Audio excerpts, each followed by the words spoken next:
Okay, we're going to talk about the reverse z-score formula.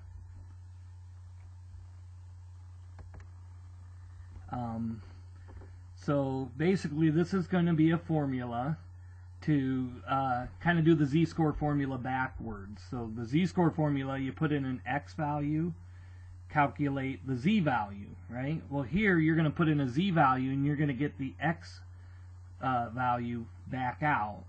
So you're going from z values to x values. So to convert a z-score back into an x-score, you're going to use this following formula.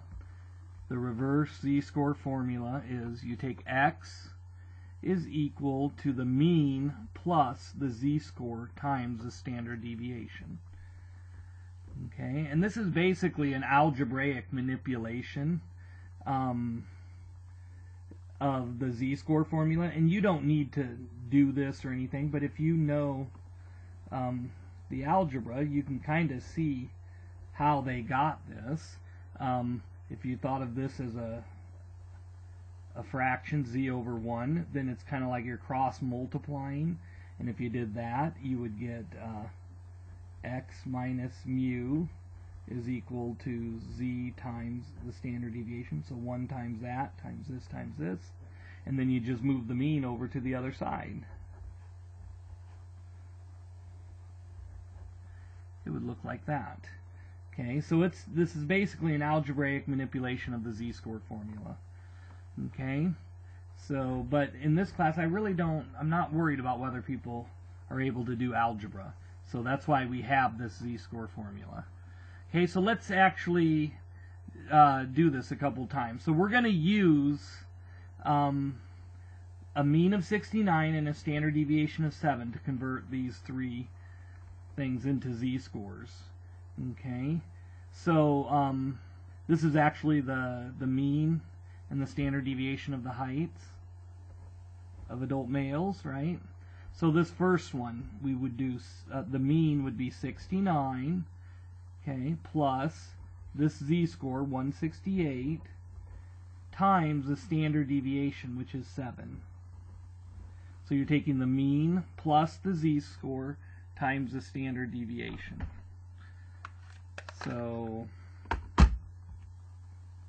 69 plus 1.68 times 7. Okay, now would I get the right answer there if I put that in my calculator? I would, wouldn't I? Because the calculator does the order of operations and it's going to multiply here before it adds, and that's exactly what you want it to do. And so what I get here is 80.76. So this would be the person's height, who is 1.68 standard deviations above the mean. So you went from this z-score to this height. So you converted this back into the x-score. So let's do it for this one. This is a negative z-score, negative 2.15. So x will be equal to 69 plus a negative 2.15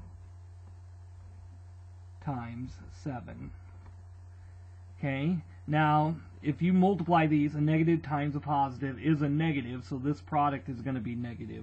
So you could rewrite this as 69 minus 2.15 times 7. So to add a negative is to subtract a negative is to add its opposite. So you can either, if it's a negative z-score, you can think of it as the mean minus the z-score times the standard deviation, or just plug it into the formula like this. Either way, you'll get the answer. So 69, I always think of it as subtracting the z-score, the number, times the standard deviation. That's how I think of it. Okay? And that's 53.95. So that would be the height. That is negative 2.15. 2.15 standard deviations below the mean. Okay? So I have one more here to kind of help us to see what's going on. So these are, we're going to convert into the height, the z-score negative 1.25 and positive 1.25. So this is really kind of this situation, right? You have a, this is like the mean and standard deviation. The z-score in the middle is 0, and this is like negative 1.25, right? Something like this. And over here is the positive 1.25. So these are like the z-scores, okay?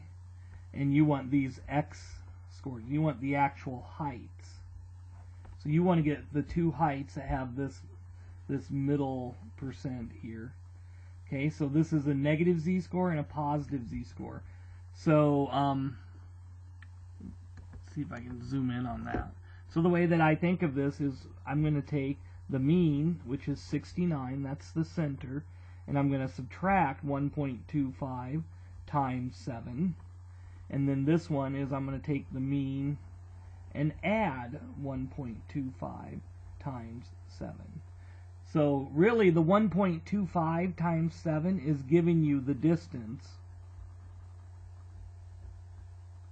This is actually giving you the distance from the center out to the value that you want. Same here, this is the distance.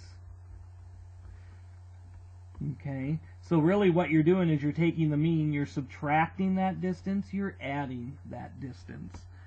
Okay, another way you can think about it is if the z-score instead of 1.25, what if it was 2?